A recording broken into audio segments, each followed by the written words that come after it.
এভাবে একবার যাকে মাংস রান্না করে খাওয়াবেন সে কিন্তু আপনার থেকে আবার চেয়ে খাবে এবং বারবার খাওয়ার জন্য রিকোয়েস্ট করবে।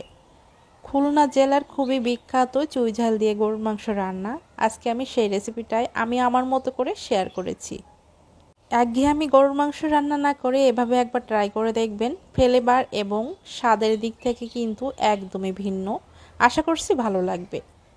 1.5 কেজি পরিমাণে গরুর মাংস, 1.25 কাপ পেঁয়াজ কুচি, 1 চা চামচ ধনিয়ার গুঁড়ো, 2 টেবিল চামচ মরিচের গুঁড়ো, 1 চা চামচ বা তার থেকে একটু বেশি হলুদের গুঁড়ো, লবণ, 2 টেবিল চামচ আদা রসুন বাটা। এখানে আমি একটা শাহি গরম মশলা গুঁড়ো ব্যবহার করছি, 2 চা চামচ। এই মশলাটা অবশ্য আমার বাসায় বানানো। আর এখানে তেল দিয়ে দিচ্ছি সয়াবিন তেল। তেল আসলে ব্যবহার করবেন আপনার মাংসের চর্বির পরিমাণ কেমন সেটার আন্দাজ বুঝেই। তো আমি এখানে হাফ কাপের থেকে একটু বেশি পরিমাণে তেল ব্যবহার করেছি। এই মাংসটা অবশ্যই হাত দিয়ে ভালোভাবে মাখিয়ে নিতে হবে। ঢাকনা দিয়ে ঢেকে আমি চুলায় বসিয়ে দিব এবং মাংস থেকে যে পানিটা বের হবে সেই পানিতেই কিন্তু মাংসটা সিদ্ধ করে নিতে হবে। সেম প্রসেসে কিন্তু খাসির মাংস দিয়ে রান্না করে নিতে পারবেন।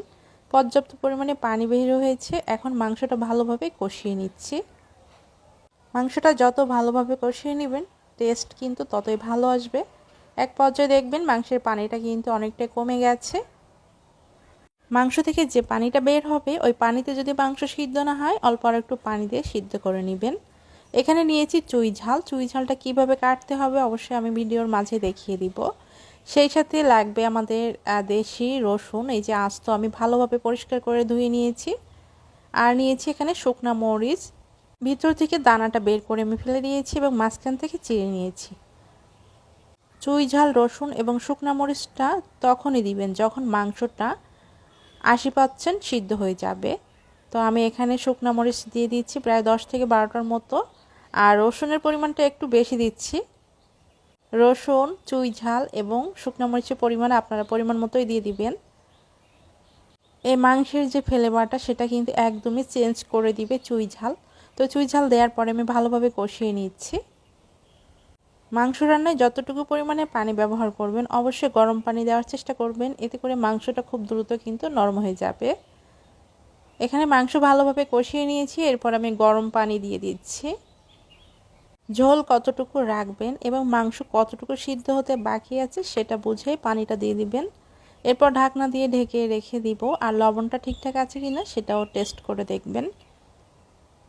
চুই ঝালটা কিন্তু সব জায়গায় অ্যাভেলেবল এবং ভালো মানের পাওয়া যায় না। তো আমি যেখান থেকে নিয়েছি আমার কাছে তো খুবই ভালো লেগেছে, আপনারা চাইলে নিতে পারেন। আমি ফোন নাম্বার এবং ভাইয়াদের পেজ লিঙ্কটাও কিন্তু দিয়ে দিব। তো ভালোভাবে পরিষ্কার করে কিন্তু আমি মাংসে দিয়ে দিয়েছিলাম। তো এখানে মাংসের যে ঝোলটা সেটা কিন্তু অনেকটাই কমে গেছে এবং ঝাল সেই সাথে রসুনটাও সিদ্ধ হয়ে গেছে। আপনারা যারা চুই ঝাল নিতে ইচ্ছুক তারা অবশ্যই কিন্তু স্ক্রিনে দেওয়া ফোন নাম্বারে ফোন দিয়ে যোগাযোগ করে নিতে পারবেন। এখানে মাংস কিন্তু ঝোল অনেকটাই শুকিয়ে গেছে। এখন আমি লাস্ট স্টেপে আরেকটু শাহি গরম মশলা দিয়ে দিব। চাইলে এখানে একটু ভাজা জিরের গুঁড়ো ব্যবহার করতে পারবেন, তবে আমি যে গরম মশলা গুঁড়োটা ব্যবহার করেছি এর ভিতরে কিন্তু অনেক পদের মশলা দেওয়া আছে, এজন্য আর দিলাম না। তো এখানে মাংসটা অলরেডি হয়ে গেছে আর এই মাংসটা কিন্তু ভুনা ভুনা খেতে বেশ ভালো লাগে। যারা এভাবে করে কখনো মাংস রান্না করে খাননি চুই ঝাল দিয়ে একবার হলেও মাস্ট ট্রাই করে দেখবেন। যারা খেয়েছেন তাদের কাছে এই রান্নাটা কেমন লাগে অবশ্যই আমাকে কমেন্ট করে জানাবেন। আজকে রেসিপি ভালো লেগে থাকলে অবশ্যই কিন্তু ভিডিওটা শেয়ার করে দিবেন। আজকের মতো এখানে বিদায় নিচ্ছি। আল্লাহ হাফেজ।